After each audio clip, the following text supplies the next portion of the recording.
Penyembahan itu ternyata tidak berhenti hanya di lagu-lagu yang saudara nyanyikan. Dan penyembahan itu tidak berhenti hanya di alat musik yang saudara mainkan. Tidak berhenti di tempat atau stage yang tim praise and worship lakukan seperti tadi kita nyembah Tuhan sama-sama. Benar bahwa tadi kita sama-sama memuji dan menyembah Tuhan, tetapi penyembahan tidak hanya sekedar apa yang saudara dan saya lakukan di tempat ini. Jadi yang Tuhan mau atas setiap kita, penyembahan itu adalah hidup saudara yang saudara persembahkan kepada Tuhan. Saudara boleh catat ini, penyembahan yang benar lahir dari korban persembahan yang benar. Dan korban persembahan yang benar itu bukan lahir dari pelayanan. Jadi korban persembahan itu tidak lahir dari pelayanan saudara. Tetapi korban persembahan itu adalah lahir daripada hidup saudara kepada Tuhan. Dan tetapi lahir dari hubungan dan juga keintiman saudara bersama dengan Tuhan.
Shalom dan salam sejahtera buat kita semua. Bagaimana keadaan Bapak Ibu hari ini? Sekalipun hujan pasti dalam keadaan baik, amin. Amin, saya sangat bersyukur buat kebaikan Tuhan dan kemurahan Tuhan. Sebelumnya kita boleh apresiasi dong buat teman-teman yang melayani kita pada pagi hari ini. Sekalipun hujan, saudara perlu tahu bahwa sebelum jam 9 mereka sudah ada hadir bersama-sama di tempat ini. Sekalipun hujan, mungkin mereka ada yang bawa motor, mereka kehujanan di luar, dan mungkin ada mereka yang mengganti pakaian mereka di toilet di belakang, tapi tidak mengurangi semangat mereka untuk boleh memberi yang terbaik dan boleh melayani Tuhan pada pagi hari ini. Terima kasih buat kesetiaan kalian.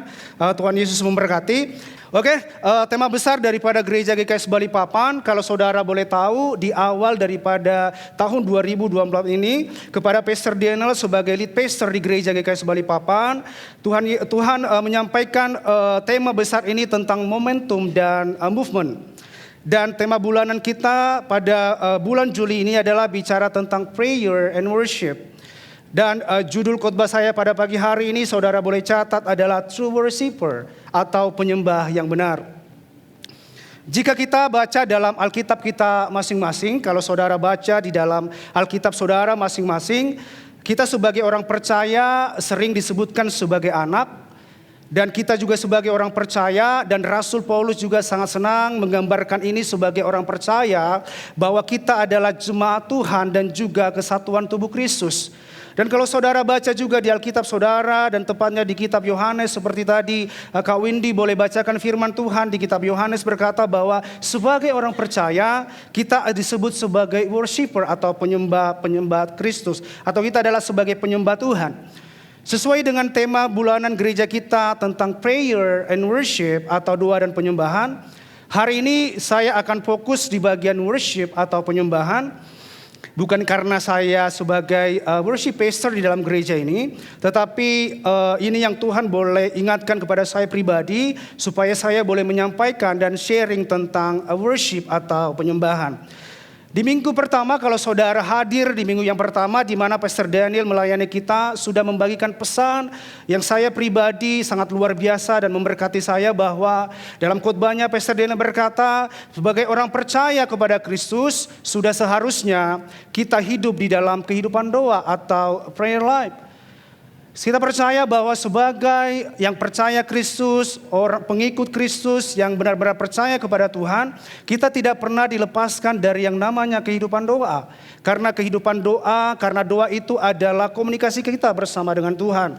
Dan di minggu yang kedua juga Evangelis Nancy juga membagikan pesan yang sangat memberkati dan luar biasa dan memberkati saya pribadi, bahwa Nancy menyampaikan pesan ini tentang doa dan bahwa ketika jalan kita bukanlah jalan Tuhan. Percaya saudara bahwa jalan Tuhan selalu mendatangkan kebaikan bagi setiap kita. Jalan Tuhan selalu membawa kemenangan bagi saudara dan juga saya. Sekarang yang menjadi pertanyaan, apakah kita mengikuti jalannya kita atau kita mau mengikuti jalannya Tuhan? Yang dimana jalan Tuhan, saya jamin kepada saudara, ketika kita mengikuti jalannya Tuhan, Tuhan tidak membawa kita kepada kesusahan, tetapi Tuhan membawa kita kepada satu kemenangan, kepada kemenangan lain. Dalam nama Yesus katakan amin. 2 minggu kita sudah mendengar pesan Tuhan yang luar biasa mengenai prayer atau doa. Dan di minggu yang ketiga ini saya akan membagikan pesan Tuhan secara khusus tentang worship atau penyembahan. Pagi ini saya tidak akan membagikan bagaimana cara saudara berekspresi di dalam penyembahan.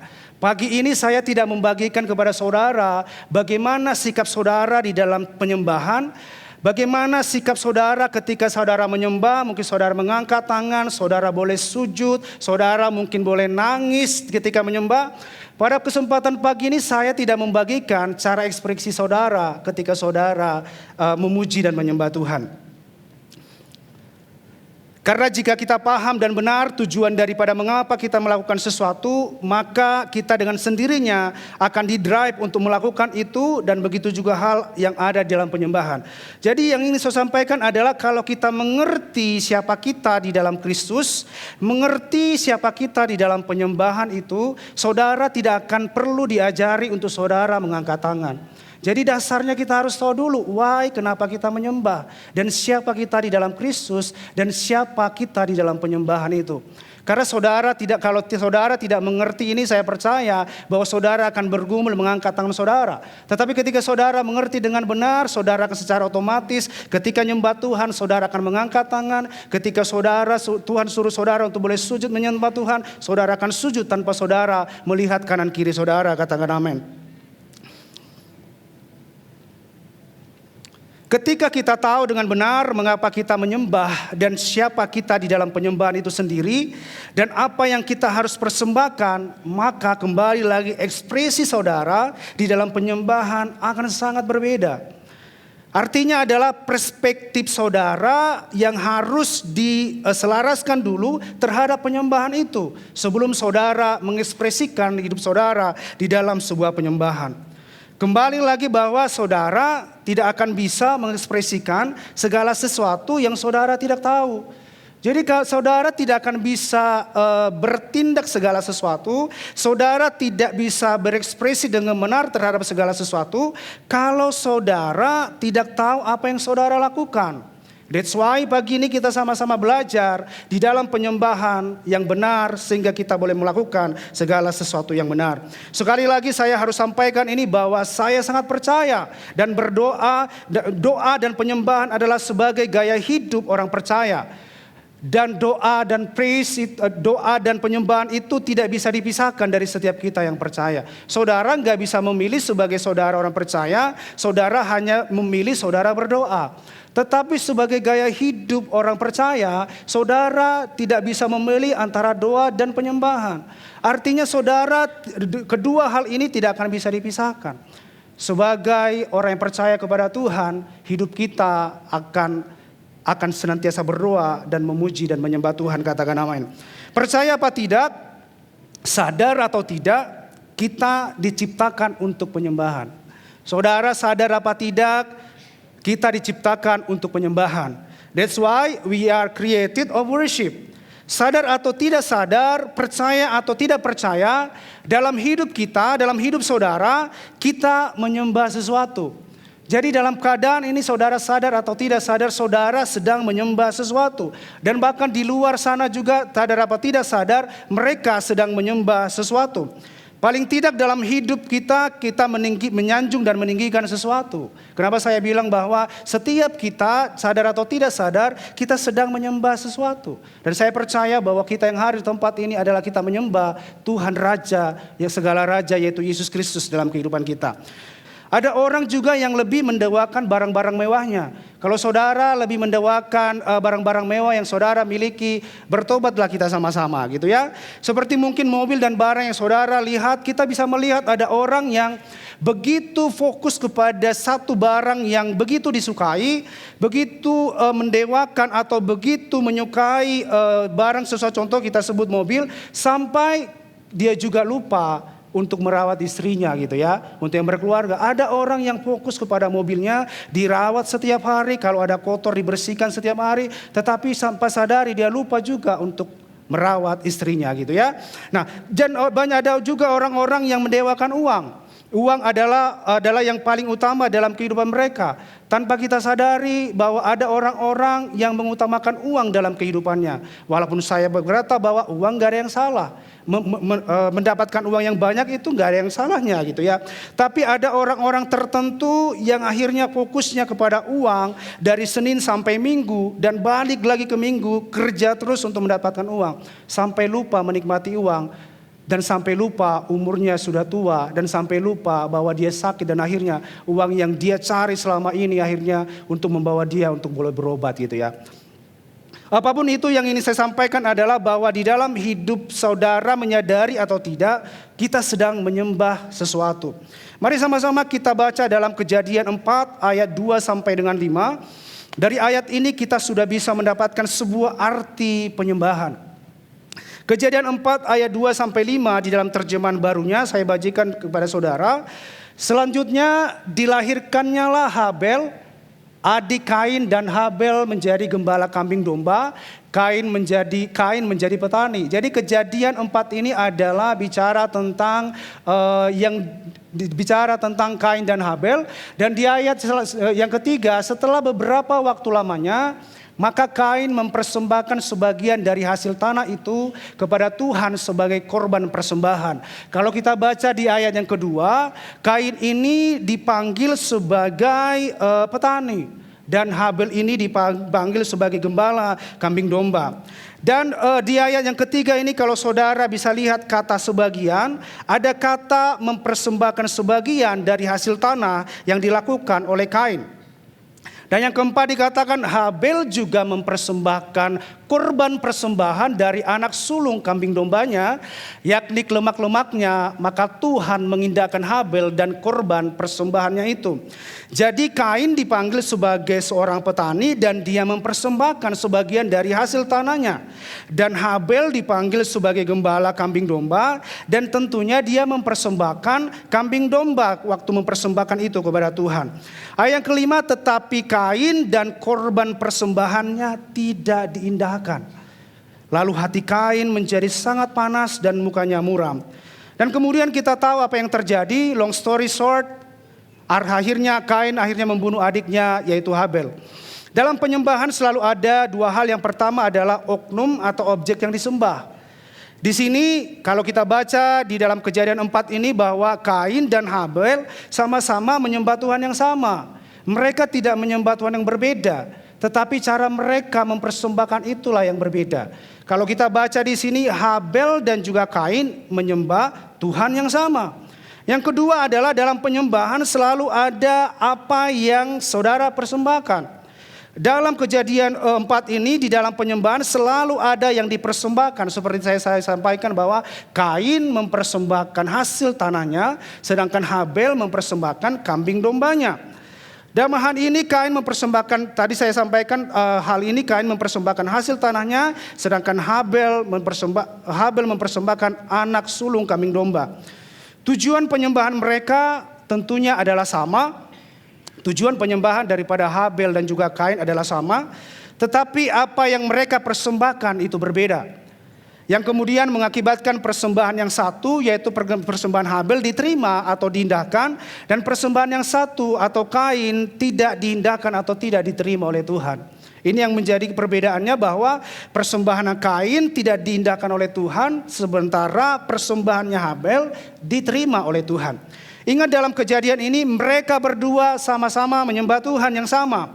Bagaimana cara mereka tahu persembahan Kain diterima dan persembahan Habel diterima? Kalau saudara baca seluruh perikop ini di Kejadian 4 ini, kita akan melihat persembahan Kain tidak diterima dan persembahan Habel diterima karena ada api yang menyambar persembahan daripada si Habel. Pada ketika saat dia mempersembahkan kambing domba itu, ada api yang boleh melahap dan membakar persembahan daripada si Habel, sehingga mereka tahu. Sedangkan si Kain tidak melihat yang sama. Sehingga mereka berdua tahu bahwa persembahan siapa yang diterima dan persembahan siapa yang tidak diterima.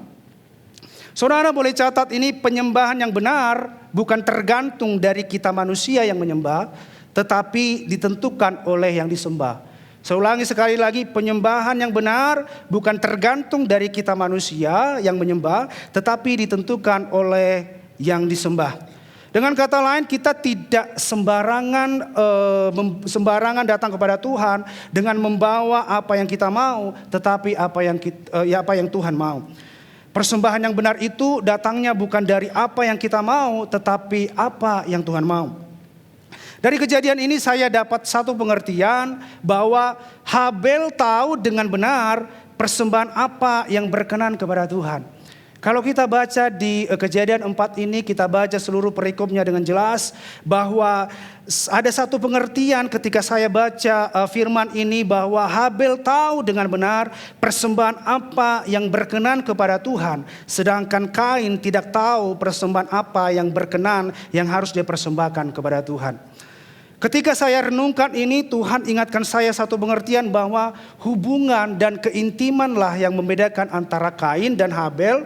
Dan masalahnya bukan terletak pada apa yang mereka persembahkan.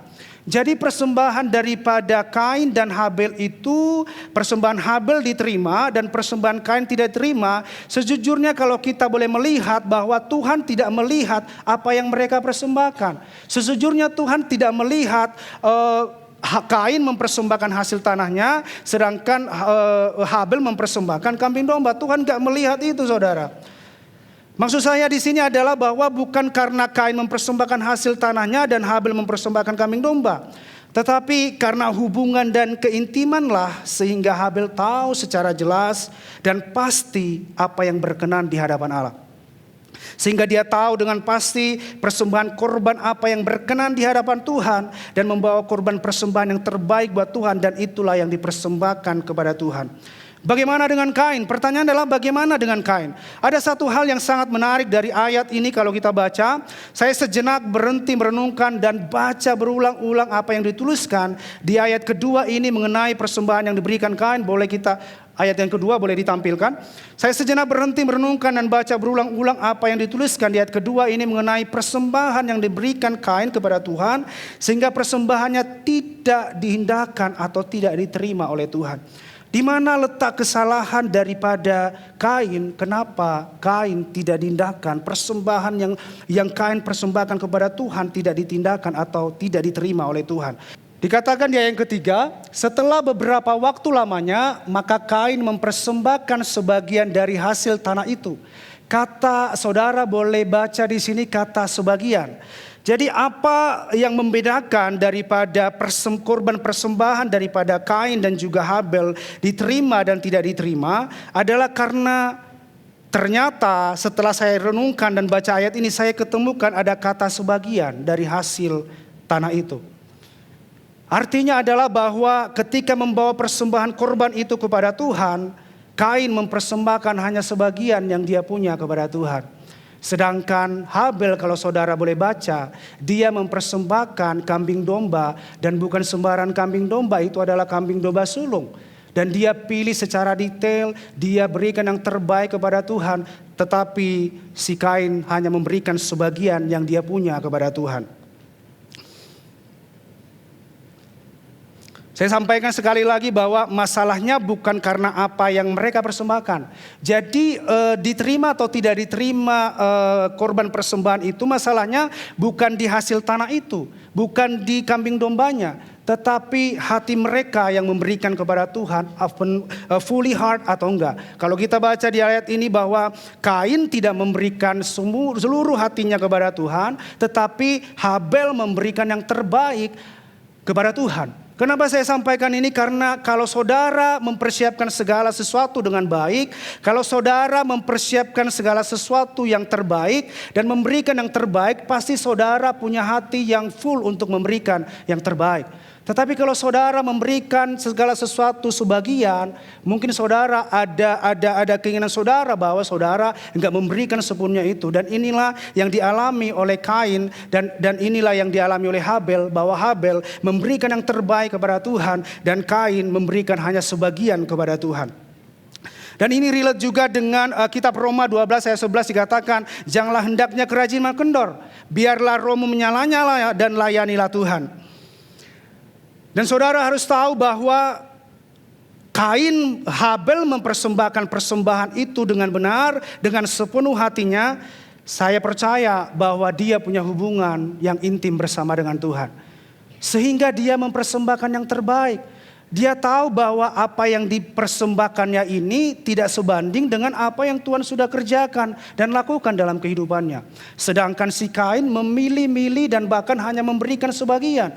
Artinya bukan karena sebagian daripada hasil tanahnya, tetapi ketika dia memberikan hasil sebagian, artinya hatinya juga memberi kepada Tuhan sebagian. Jadi pengertiannya adalah seperti itu, bukan terletak daripada hasil yang mereka korban persembahan itu, tetapi lebih kepada hati mereka yang mempersembahkan itu kepada Tuhan. Apakah mereka mempersembahkan fully heart atau hanya sebagian hatinya mempersembahkan kepada Tuhan. Nah, mari kita sama-sama baca di kitab Kejadian 8 ayat 20 sampai 21. Sebagai contoh lain dari penyembahan dari kisah Nuh, dari Kain dan Habel di dalam Kejadian 4 kita belajar sebuah penyembahan yang terbaik kepada Tuhan. Dan di Kejadian 8 juga dijelaskan di sini bagaimana Nuh memberikan penyembahan yang terbaik kepada Tuhan dan Nuh tidak memberikan yang setengah-setengah kepada Tuhan. Mari kita baca di dalam Kejadian 8 ayat 20 sampai 21. Lalu Nuh mendirikan mezbah bagi Tuhan dari segala binatang yang tidak haram dan dari segala burung yang tidak haram diambilnyalah beberapa ekor. Artinya ketika Nuh mempersiapkan korban persembahan ini kepada Tuhan, ada kata dia berkata bahwa dia memilih dari segala binatang yang tidak haram dan dari segala burung yang tidak haram diambilnya beberapa ekor. Artinya dia mau mempersembahkan yang terbaik buat Tuhan. Ada fully heart yang dia boleh persembahkan kepada Tuhan. Lalu ia mempersembahkan korban bakaran di atas mezbah itu. Ayat ke-21, ketika Tuhan mencium persembahan yang harum itu, ketika Nuh mempersembahkan korban persembahannya itu dan yang dengan hatinya yang memberi sepenuhnya kepada Tuhan dan memberi yang terbaik kepada Tuhan, berfirmanlah Tuhan dalam hatinya, aku takkan mengutuk bumi ini lagi karena manusia, sekalipun yang ditimbulkan hatinya adalah jahat dari sejak kecilnya, dan aku takkan membinasakan lagi segala yang hidup seperti yang telah kulakukan. Artinya adalah kalau kita baca Kejadian 8 ini, Nuh juga menunjukkan sikap hati yang luar biasa di dalam menyembah Tuhan. Dengan cara apa? Dia memilih-milih binatang itu dan memilih yang terbaik untuk dia persembahkan kepada Tuhan. Dan bicara tentang apa yang dia lakukan, hatinya sepenuhnya menyembah Tuhan. Di sini kita bisa sama-sama melihat baik dalam Kejadian 4 dan juga pasal 8. Kita melihat bagaimana Tuhan merespon terhadap penyembahan yang benar. Bagaimana Tuhan merespon atas penyembahan yang benar yang dilakukan oleh Habel. Dan bagaimana Tuhan juga merespon penyembahan yang benar yang dilakukan oleh Nuh. Kita tahu bahwa Tuhan sudah berjanji kepada dirinya. Saya percaya karena penyembahan yang diberikan oleh Nuh itu, Tuhan berjanji bahwa dia tidak akan membinasakan manusia. Bagaimanapun keadaan manusia, Tuhan berjanji karena penyembahan yang benar oleh Nuh, yang dilakukan oleh Nuh itu akhirnya apa? Sehingga kita mendapatkan keuntungan sampai dengan hari ini bahwa Tuhan berjanji tidak akan mengutuki kita, dan tetapi Tuhan memberkati setiap kita. Tuhan berkata di dalam ayat ini, aku tak akan mengutuk bumi ini lagi karena manusia sekalipun yang ditimbulkan hatinya adalah jahat dari sejak kecilnya, dan aku tak akan membinasakan lagi segala yang hidup seperti yang telah kulakukan. Karena persembahan yang benar yang dilakukan Nuh akhirnya bisa mengubah hati Tuhan. Jadi akan selalu ada hasil atau keuntungan dari penyembahan yang benar atau penyembahan yang berkenan kepada Tuhan. Jadi kalau saudara menyembah Tuhan, yaitu hati saudara sepenuhnya menyembah Tuhan, saya percaya bahwa itu menyukakan hati Tuhan. Dan korban yang kita persembahkan, yaitu seluruh hidup kita kepada Tuhan ketika menyembah Tuhan, itulah yang berbau harum di hadapan Tuhan. Itulah yang berkenan di hadapan Tuhan, dan itulah yang berkenan di hadapan Tuhan. Saya ulang sekali lagi, jadi akan selalu ada hasil atau keuntungan dari penyembahan yang benar atau penyembahan yang berkenan kepada Tuhan. Jadi saudara harus tahu bahwa Tuhan adalah tetap Tuhan. Baik saudara menyembah Dia atau tidak, Tuhan itu adalah tetap Tuhan. Namun saudara harus tahu bahwa selalu ada hasil buat mereka yang menyembah Tuhan dengan benar kepada Tuhan. Dari ayat-ayat ini kita bisa belajar bagaimana penyembahan yang benar yang mereka persembahkan selalu ada keuntungan yang kita terima sebagai penyembah-penyembah yang benar di hadapan Tuhan. Tuhan merespon kepada penyembahan mereka, dan Tuhan merespon setiap penyembahan kita. Kalau saudara baca dari pasal 4 dan pasal 8, ini tidak ada disebut sama sekali tentang nyanyian. Makanya saya tadi di awal saya sampaikan bahwa saudara, dalam khotbah saya ini, saya tidak mengajarkan saudara bagaimana mengekspresikan diri saudara di dalam penyembahan. Saya tidak ajari saudara untuk bagaimana saudara mengangkat tangan di hadapan Tuhan. Tetapi saudara, saya mau sampaikan dari ayat pasal 4 dan 8 ini, saya mau katakan bahwa worship lebih daripada sekedar nyanyian yang kita nyanyikan, dan penyembahan tidak ada urusannya dengan lagu lambat atau lagu cepat. Dari ayat ini kita nggak melihat tentang nyanyian tapi saya harus sampaikan bahwa bukan berarti bahwa nyanyian dan pujian itu bukan bagian daripada penyembahan. Tetapi lebih deep lagi saya mau sampaikan kepada saudara, penyembahan kita sesungguhnya itu letaknya adalah di hati kita sepenuhnya yang kita korbankan, yang kita persembahkan kepada Tuhan. Bukan berarti ketika saya berkata bahwa penyembahan itu tidak bicara tentang nyanyian saja, adalah supaya setiap kita memiliki perspektif yang benar dan membuka pikiran kita bahwa penyembahan itu ternyata tidak berhenti hanya di lagu-lagu yang saudara nyanyikan.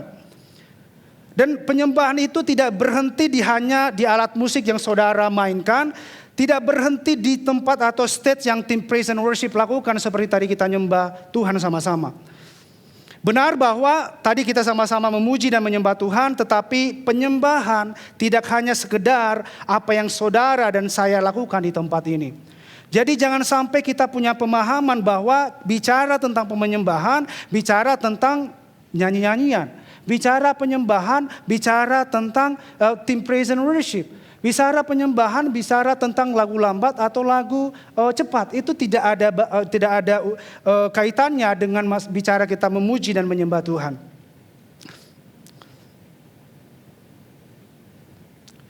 Lebih daripada itu, saudara, ketika kita memuji menyembah Tuhan, ketika apa yang kita boleh lakukan di tempat ini lebih daripada sekedar itu, saudara harus tahu bahwa penyembahan yang sesungguhnya adalah digambarkan dari penyembahan yang Habel dan Nuh persembahkan, yaitu korban yang dipersembahkan sebagai korban yang harum di hadapan Tuhan, yaitu hidup saudara dan hidup saya. Jadi yang Tuhan mau atas setiap kita, penyembahan itu adalah hidup saudara yang saudara persembahkan kepada Tuhan. Hati-hati jangan sampai kita salah perspektif ketika kita mungkin ada dalam tim praise and worship. Kita berpikir bahwa ketika kita sudah melayani Tuhan di tempat ini, kita memuji Tuhan, kita bernyanyi sama-sama, kita sudah berpikir bahwa kita menyembah Tuhan. Jangan sampai kita terjebak atas rutinitas yang kita lakukan, bahwa tidak ada yang salah. Yang saya mau sampaikan tidak yang salah, tapi jangan sampai kita berpikir ketika kita sudah bernyanyi memuji Tuhan, kita sudah menyembah Tuhan. Saudara boleh catat ini, penyembahan yang benar lahir dari korban persembahan yang benar.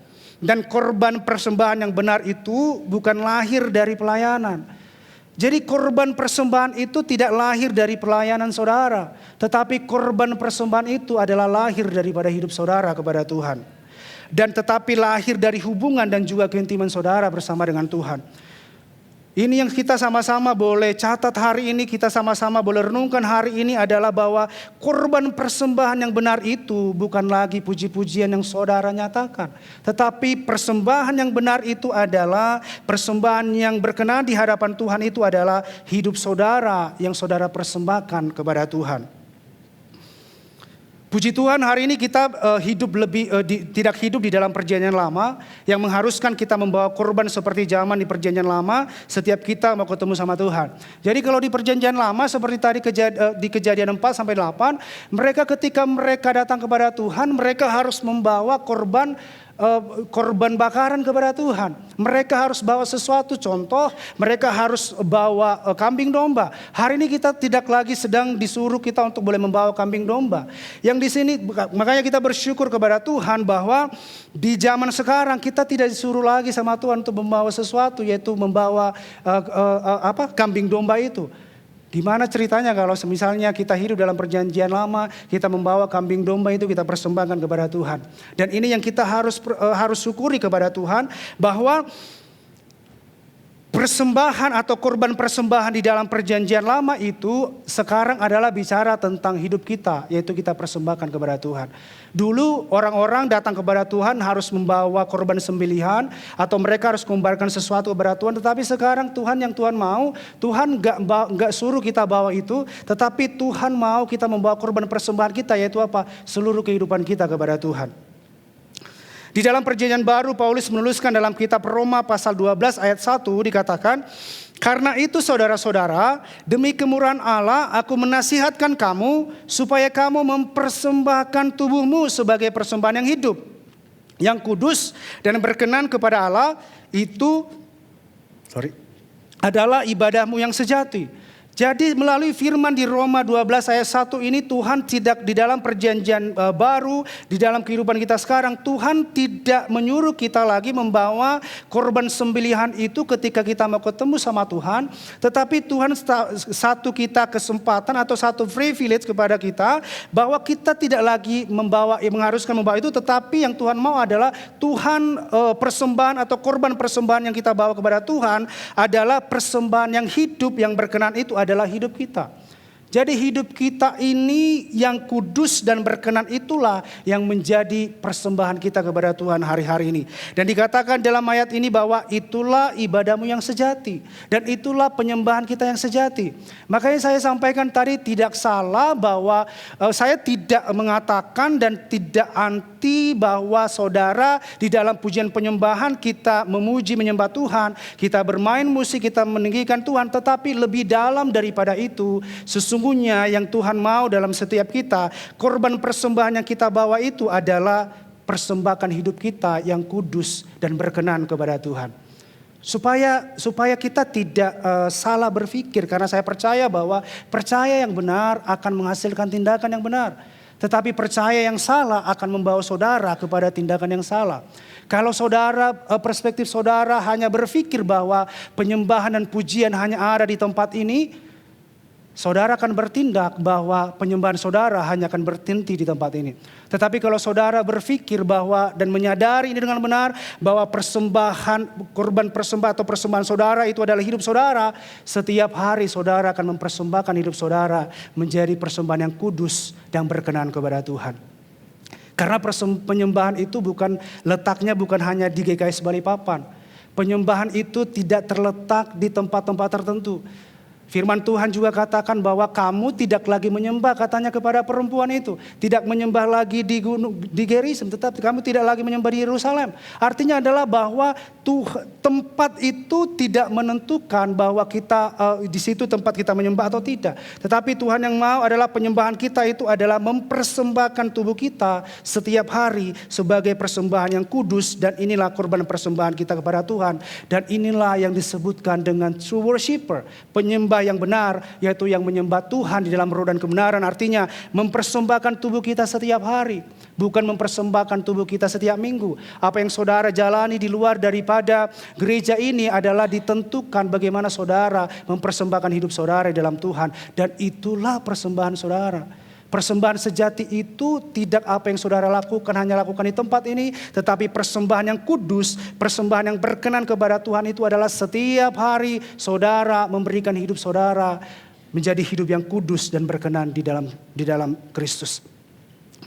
Artinya adalah persembahan yang berkenan itu lahir dari mempersembahkan tubuh kita sebagai persembahan yang hidup dan yang kudus, dan itulah ibadah yang sejati.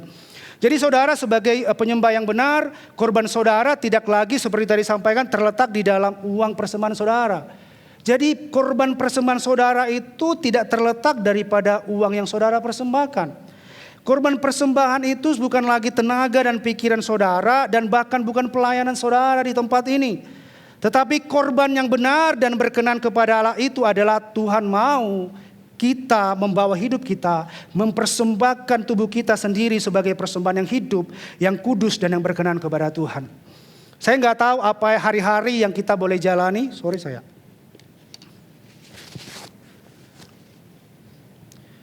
Saya pribadi nggak tahu apa yang saudara sedang jalani hari-hari, hari demi hari dalam kehidupan saudara. Tetapi saya percaya bahwa firman ini boleh meneguhkan kita bahwa penyembahan yang sejati itu dan sebagai true worshiper atau penyembah yang benar itu, kehidupan saudara yang saudara jalani tiap hari lah yang menjadi penyembahan saudara. Yaitu hidup saudara yang saudara persembahkan kepada Tuhan.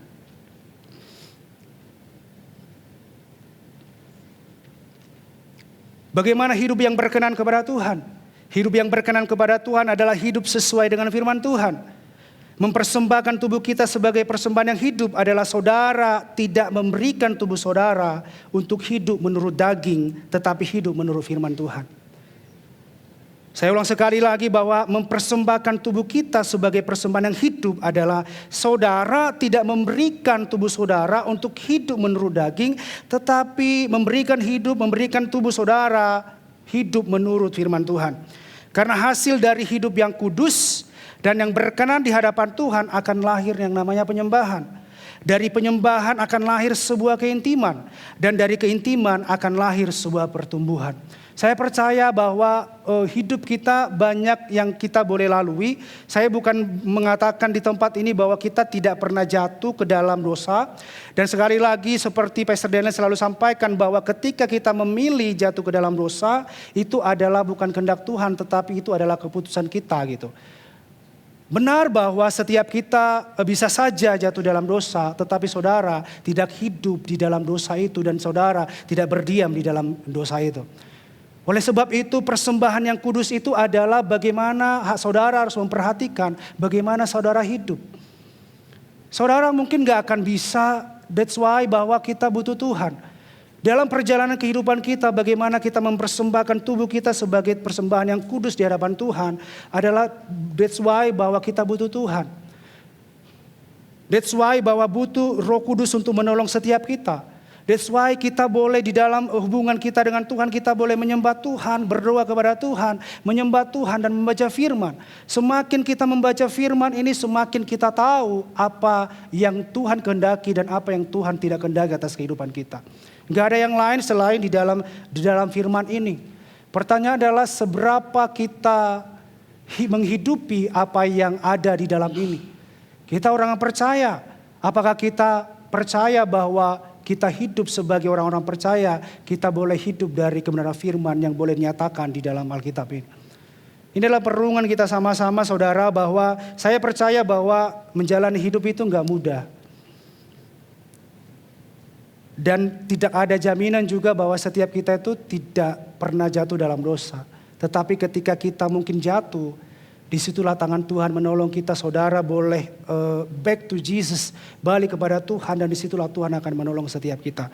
Dan saudara harus tahu bahwa ketika saudara jatuh ke dalam dosa, itu adalah keputusan saudara. Itu adalah keputusan saudara di dalam menjalani kehidupan saudara. Kalau kita melihat dalam terjemahan BMK-nya diterjemahkan seperti ini. Roma 12 ayat 1 dikatakan, saudara-saudara, Allah sangat baik kepada kita. Allah sangat baik kepada saudara dan saya. Itu sebabnya saya minta dengan sangat, kata Paulus, supaya kalian mempersembahkan dirimu sebagai suatu korban hidup yang khusus untuk Allah. Rasul Paulus mengatakan kepada jemaat di Roma, Allah itu sangat baik loh sama kalian. Hai jemaat di Roma, hai GKS Balikpapan, Allah itu begitu baik sama kalian. Oleh sebabnya saya minta, kata Paulus, kepada kalian supaya apa? Supaya kalian mempersembahkan dirimu sebagai suatu korban yang hidup yang khusus untuk Allah dan yang menyenangkan hatinya. Ibadatmu kepada Allah seharusnya demikian. Jadi penyembahan kita sesungguhnya, ibadah kita yang sesungguhnya adalah kita mempersembahkan hidup kita sebagai korban yang hidup dan kudus untuk Allah. Kenapa kita mempersembahkan itu? Karena Tuhan begitu baik kepada saudara. Tuhan gak pernah melihat masa lalu saudara. Tuhan tidak melihat masa lalu yang begitu luar biasa. Jahatnya atau mungkin luar biasa jatuhnya saudara. Tuhan gak pernah melihat itu. Oleh karena itulah oleh Allah itu sangat baik kepada kita. Kalau kita merenungkan Tuhan begitu baik kepada saudara.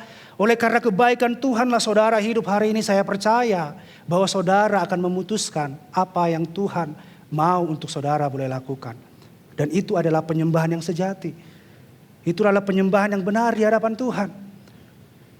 Hari ini sama-sama kita mengerti ini dengan benar bahwa penyembahan itu adalah tentang hidup saudara. Penyembahan itu adalah tentang bagaimana cara saudara setiap hari menghidupi apa yang saudara hidupi. Tadi malam saya baca ada podcast yang luar biasa dari Pastor Sidney ketika Frankie bertanya kepada Pastor Sidney Moede, dikatakan menurut Pastor Sidney penyembahan itu apa?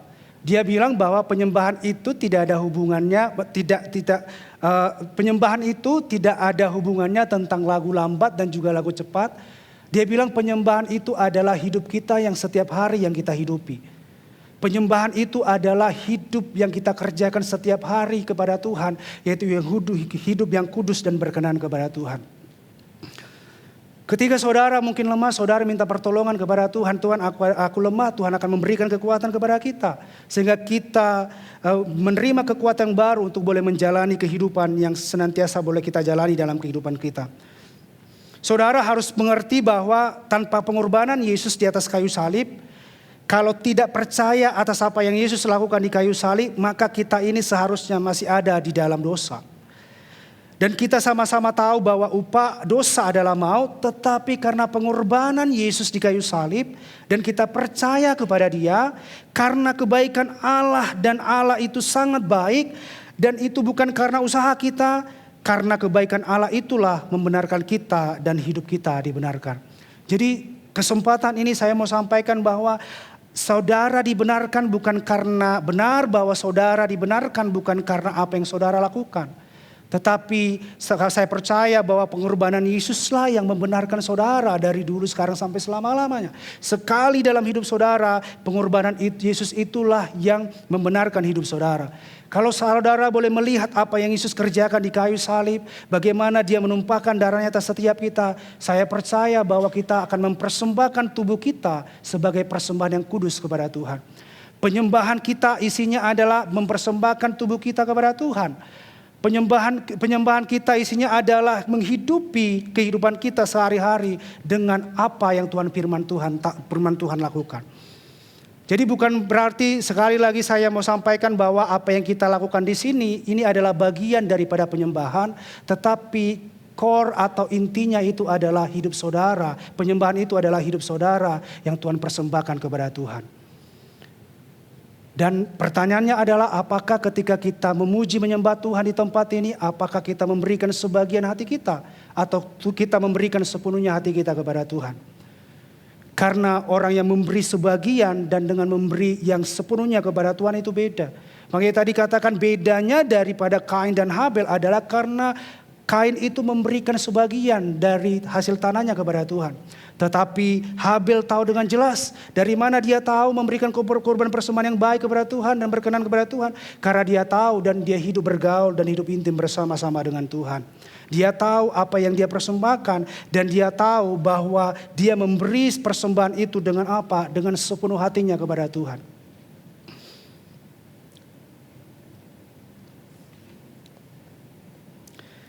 Kalau kita mengerti ini dengan benar seperti Paulus tadi katakan di dalam kitab Roma, mempersembahkan hidup kita sebagai persembahan yang hidup, yang kudus dan berkenan kepada Allah. Dan saudara tidak lagi bergumul datang menyembah Tuhan bersama-sama. Saudara tidak lagi bergumul untuk mengangkat tangan saudara. Kenapa saya sampaikan ini? Supaya kita tidak salah meletakkan penyembahan kita ada di mana. Karena kalau saudara sadar, tadi bilang karena Allah begitu baik buat saudara, karena Allah mati buat saudara, sehingga saudara Tuhan saja mempersembahkan yang terbaik buat setiap kita. Menyediakan yang terbaik.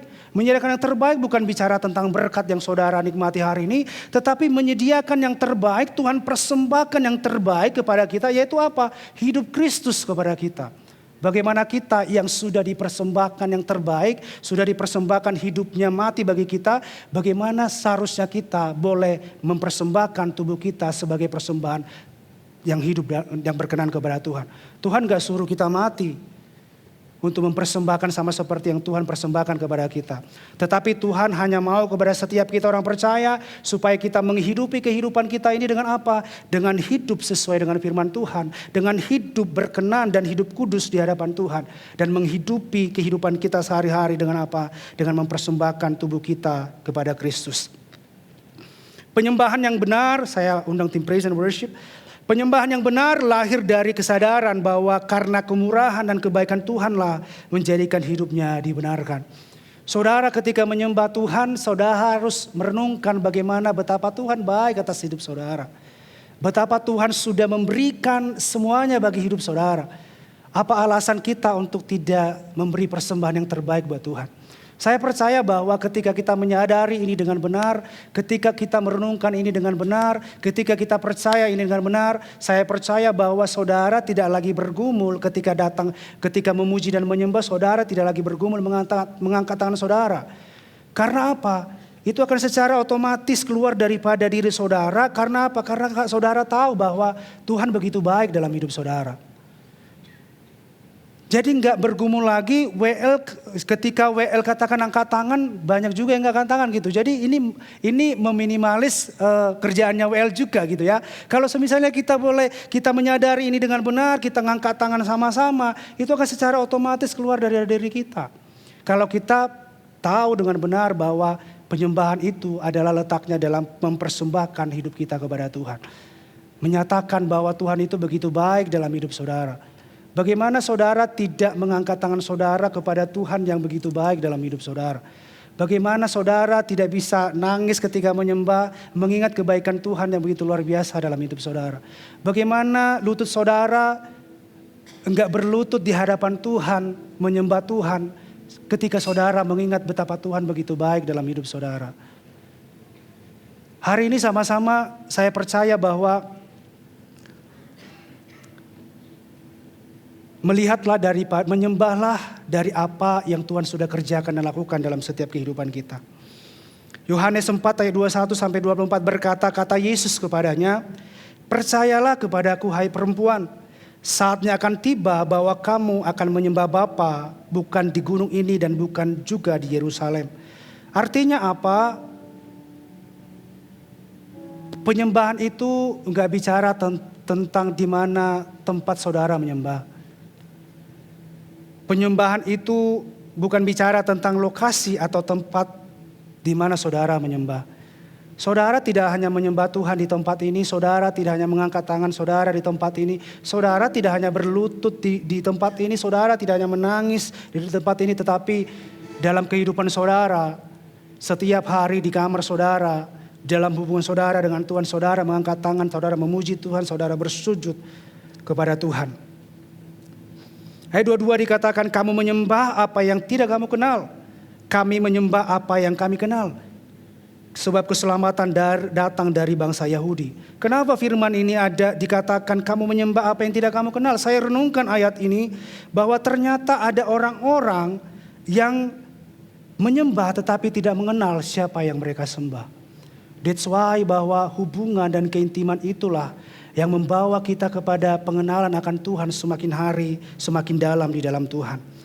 Kita nggak bisa pungkiri bahwa ada orang-orang yang menyembah tetapi tidak mengenal siapa yang dia sembah. Tetapi true worshiper atau penyembah yang benar akan berkata, saya menyembah apa yang saya kenal. Sebab saya tahu bahwa keselamatan hanya datang daripada Yesus Kristus. Dan dia 23, tetapi saatnya akan datang dan sudah tiba sekarang, bahwa penyembah-penyembah benar akan menyembah Bapa dalam roh dan kebenaran. Sebab Bapa menghendaki penyembah-penyembah demikian. Allah itu roh dan barang siapa menyembah dia harus menyembahnya dalam roh dan kebenaran. Kesimpulannya pada pagi hari ini saya mau sampaikan kepada saudara di tempat ini bahwa penyembahan yang benar lahir dari korban persembahan yang benar. Dan korban persembahan yang benar itu bukan lahir dari pelayanan saudara. Korban persembahan yang benar itu adalah lahir dari hubungan dan keintiman. Dan korban persembahan itu adalah hidup saudara kepada Tuhan. Sesungguhnya penyembah yang benar tidak lahir daripada panggung ini, tetapi penyembah yang benar lahir dari keintiman bersama dengan Tuhan. Saudara tidak dilahirkan sebagai true worshiper dari setiap event yang saudara boleh jalani. Sebagai true worshiper gak lahir dari panggung ini. Panggung ini tidak melahirkan true worshiper. Tetapi hubungan dan keintiman saudara lah yang mendatangkan saudara menjadi sebagai penyembah yang benar.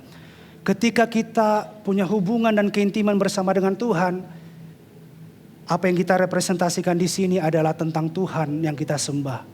Jadi jangan sampai ke twist perspektif kita, jangan sampai salah. Bahwa saudara lahir dari panggung ini sebagai true worshiper. Saudara lahir sebagai penyembah yang benar. Itu adalah karena hubungan saudara dan keintiman saudara bersama dengan Tuhan. Penyembah yang benar akan membangun pelayanan dari mezbah, bukan dari panggung. Pertanyaan ini mari sama-sama setiap kita, baik tim praise and worship atau setiap kita jemaat yang hadir bersama-sama di tempat ini. Penyembah yang benar itu enggak lahir dari panggung, tetapi penyembah yang benar lahir dari keintiman bersama dengan Tuhan. Penyembah yang benar akan membangun pelayanan dari mezbah. Jadi apa yang kita boleh bangun dalam setiap pelayanan kita itu dibangun daripada mezbah kita sama-sama bersama dengan Tuhan. Penyembah yang benar tahu bahwa pelayanan bukan tempat membangun keintiman. Jadi pelayanan yang Tuhan percaya kepada setiap kita itu bukan membangun keintiman saudara dengan Tuhan. Itu adalah hasil daripada keintiman saudara. Maka lahirlah pelayanan yang saudara lakukan dan rilis kepada orang dan orang akan diberkati. Kalau saudara twist ini bahwa dari pelayananlah hubungan saudara dihasilkan, apa yang saudara impartasikan pasti tidak akan memberkati orang. Tetapi kalau saudara membangun pelayanan saudara dari hubungan saudara, dari mezbah saudara, saya percaya bahwa pelayanan saudara akan menyentuh hati orang dan akan membawa orang kepada Tuhan.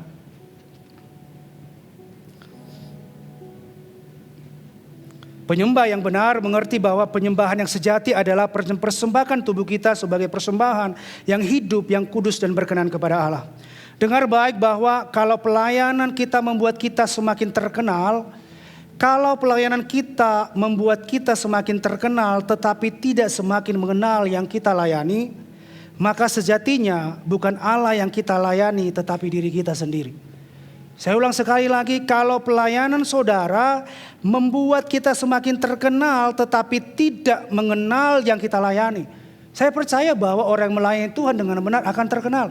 Tetapi jangan sampai salah perspektif kita bahwa kalau pelayanan kita membuat kita semakin terkenal tetapi tidak semakin mengenal yang kita layani, maka sejatinya bukan Allah yang kita layani tetapi diri kita sendiri. Karena keberhasilan dari melayani bukan semakin terkenal, melainkan semakin mengenal pribadi Kristus itu sendiri. Keberhasilan saudara melayani, keberhasilan daripada pelayanan saudara adalah bukan untuk menjadikan saudara terkenal, tetapi semakin mengenal siapa pribadi yang saudara boleh layani. Saya percaya ketika perspektif kita benar terhadap penyembahan, ekspresi kita dalam penyembahan pun tidak akan menjadi sebuah pergumulan bagi saudara. Di akhir daripada khotbah ini saya mau sampaikan bahwa kalau saudara bergumul mengangkat tangan saudara, kalau saudara masih memegangin kursi saudara ketika menyembah Tuhan, coba renungkan ketika saudara menyembah, Tuhan begitu baik loh sama saudara. Tuhan loh mempersembahkan hidup yang terbaik buat saudara. Coba renungkan, saya percaya bahwa ini enggak hal yang mudah saudara mungkin angkat tangan, saudara bersujud, ekspresi saudara meninggikan Tuhan. Saya percaya bahwa mungkin ada yang bergumul dengan hal ini, tetapi coba ingat ini setiap minggu, setiap saudara mungkin menyembah Tuhan di kamar saudara, di tempat di mana saudara ada. Saudara renungkan ketika menyembah Tuhan, saudara ingat kebaikan Tuhan yang luar biasa dalam hidup saudara. Ingat bahwa Tuhan sudah mempersembahkan tubuhnya. Tuhan sudah mempersembahkan yang terbaik sepenuh hidupnya kepada saudara. Saya percaya kalau saudara renungkan ini dengan benar-benar, saya percaya secara otomatis saudara akan mengangkat tangan saudara. Saudara tahu bahwa saudara akan meninggikan Dia. Saudara berkata, Tuhan Engkau sungguh baik. Apa yang kulakukan tidak sebanding dengan apa yang sudah Kau kerjakan dan lakukan dalam hidup saudara. Dan inilah yang dilakukan oleh Daud. Sampai akhirnya istrinya berkata bahwa Daud seperti orang gila. Saudara gak usah memikirkan sampai kanan ke kiri saudara. Daud juga orang yang paling terdekat di sampingnya, istrinya berkata, ini Daud ini seperti orang gila nih. Ketika menyembah Tuhan. Saudara gak usah mikirin sampai kirim saudara. Yang saudara pikirkan adalah bagaimana saudara dengan Tuhan. Saudara tidak lagi bergumul untuk boleh datang sama Tuhan mengangkat tangan saudara. Karena Tuhan begitu baik dalam hidup saudara.